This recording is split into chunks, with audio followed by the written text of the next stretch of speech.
Here's my take on my grandpa's story, the Mezzotint. I hope I'll succeed in producing a word picture for you.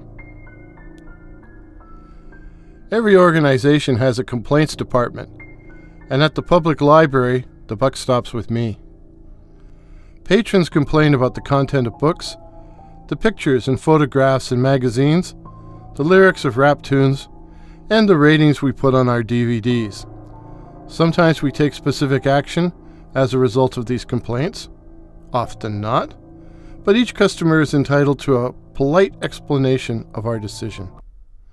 After all, the public library belongs to them. I had just returned from a visit to the factory town where I grew up, and because work piled up in my absence, I decided to take some home. After dinner, I poured myself a glass of wine and set to work. It took me an hour to soldier my way through the materials until there was only one item left, a picture book. The Floaters, written and illustrated by Joe Sheridan, published by The Inmost Light. Something about the title and the cover illustration jarred some prehistoric and disquieting memories. The names of both the author and publisher meant nothing to me. Picture books for kids tell the story as much by illustrations as by words. They have a standard length of 32 pages.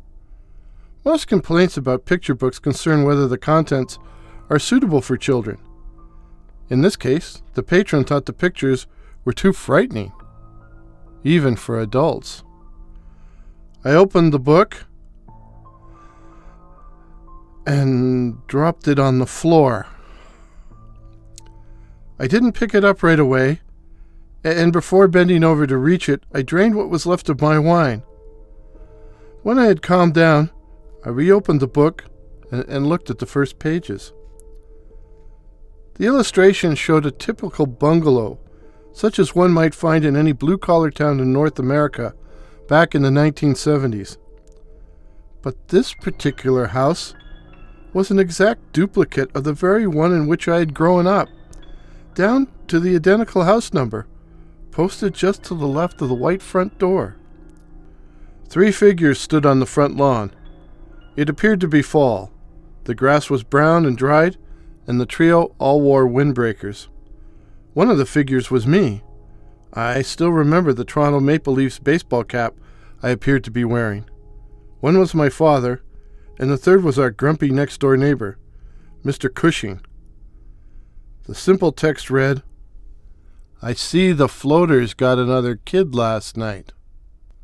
I went and poured myself another glass of wine. I knew exactly what was going to happen now, without having to look. But I knew I would have to look. And I was afraid. I swallowed half my wine in one gulp, picked up the book, and turned to the next page. Close-up of the 3 figures. Me, eyes wide.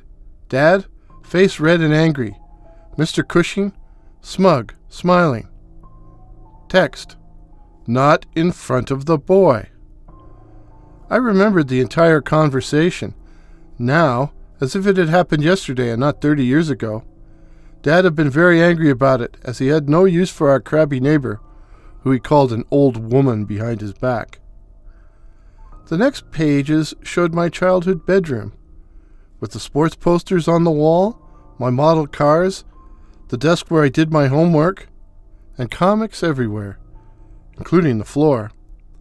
Few details were visible, as the room was in darkness, the only light coming from the open doorway where Dad stood, the light spilling across the foot of my bed.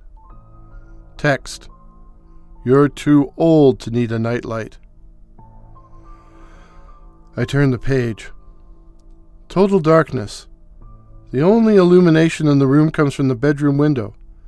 The curtains have been pulled back. The darkness, outside, little more than a patch of gray. I am invisible, but I know I am wide awake. No text. Next page. The picture shows the front yard of our house, looking towards the far end of the street. As it is night, and this is a factory town, most of the houses are sleeping, with only a few lights visible in the windows.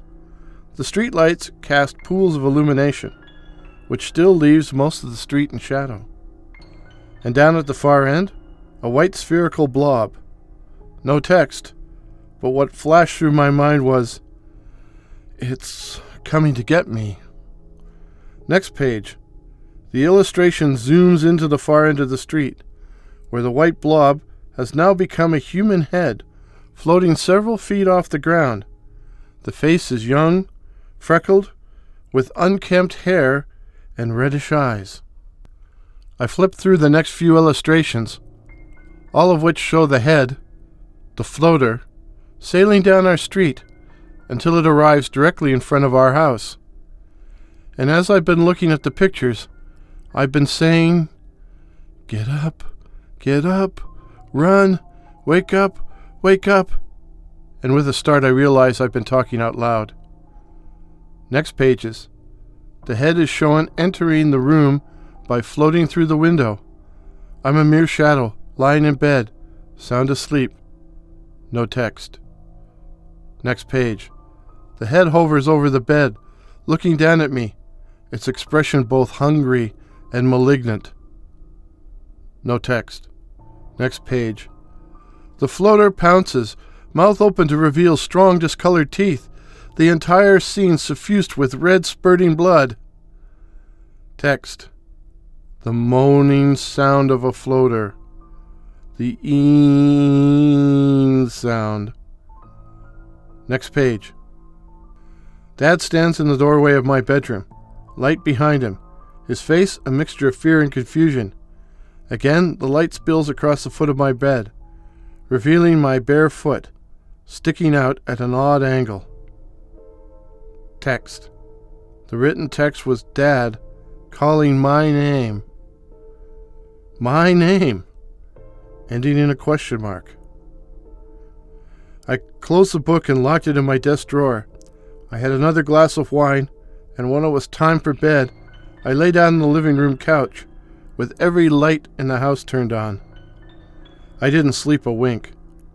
I had recognized everything, knew everything that was about to happen, because the story in the picture book was my story, my dream, my nightmare. I had screamed the house down and had slept with my parents for weeks afterwards. And when I finally returned to my own room, slept with the light on for at least another year. It was the most terrifying dream I had ever had, and it took me years to get over it. No, this was certainly not a picture book for young children. But how had it become a picture book in the first place? Had my terrible night vision happened to someone else? I already knew what I would write to the patron. The book would be withdrawn and removed from circulation. But when I opened my desk drawer, the book was gone, vanished, and there was no patron complaint. At work, when I checked the online catalog, there was no listing for the floaters, nor any record of the concern. But I remembered the names of both author and publisher. It took time, but eventually I was able to track down both Joe Sheridan and The Inmost Light at addresses in a faraway city.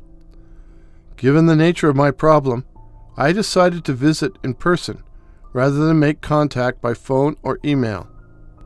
The offices of The Inmost Light had been in an old warehouse, but were now closed. I questioned some of the other tenants, but no one I spoke to knew anything about them. Joe Sheridan lived in a bungalow, similar to the one I grew up in. The neighborhood was old and had seen better days. A woman with a sad, lined face answered the door, and when I asked to speak with Mr. Sheridan, told me bitterly that he was dead. Are you Mrs. Sheridan?" I asked, concerned I might never learn the truth. "I'm his widow," she said. "May I come in? I have a few questions I would like to ask you." "What about?" "Well, questions I would rather not ask out here on the steps." I was shown into a cold and gloomy living room, taking a seat on a musty Chesterfield, while the widow Sheridan sat across from me glaring. Did your husband publish a picture book called The Floaters?" "That damn thing," she swore. "That's what killed him." It appeared Joe Sheridan was a failed artist who had been plagued for many years by a vivid and terrible nightmare. He'd wake up with a roar, all covered with sweat. At first I tried to comfort him, but it never went away, so I just sort of gave up. The thing was coming to get him, and he couldn't get away. I mean, really? A nightmare? He was a grown man. Eventually he got the idea that if he wrote it all down, if he drew pictures of what he saw in his nightmare, it might exorcise his demons. I encouraged him to try. I mean, I was at my wit's end. And it seemed to work. All the time he was engaged, the dreams stayed away. And then came the day the work was finished, a limited edition, printed by a small, esoteric publisher. That night, I suddenly woke up to find him sitting up in bed, cowering, hyperventilating. I asked him what was wrong, and he started babbling that it was down at the end of the street, but it was coming for him. It was coming for him fast, that he had to get out of here, but he didn't move, just sat there trembling. I was looking at our bedroom window when I saw this face, this decapitated head, floating outside, staring in at us, and then it disappeared. And then the glass exploded, and I hear a long drawn-out shriek, kind of an ee sound. I passed out in the shock. When I came to, Joe was dead. The doctors said it was a massive heart attack, brought on by sheer terror. And the books, I asked? I burned them all. The main thing that puzzled me was how Joe Sheridan came to illustrate my nightmare. I knew of no connection between us, but when I tried to ask his widow further questions, her anger resurfaced, and she began blaming me for killing Joe. I left her in the faraway city. I don't plan on ever going back. And now, every night, I drink myself unconscious and sleep with all my lights on, because I have a new dream, a new nightmare. I see a fat, sensual face with thick, silver-white hair floating down my street. I know it is Joe Sheridan, and I know he has become a floater and is looking for me.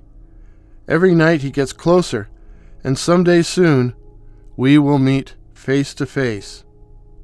Perhaps then I'll learn why we share this phantasm. But either way, it will be the end of the story. The moral of the story? Picture books should not be scary. They are for kids, not adults.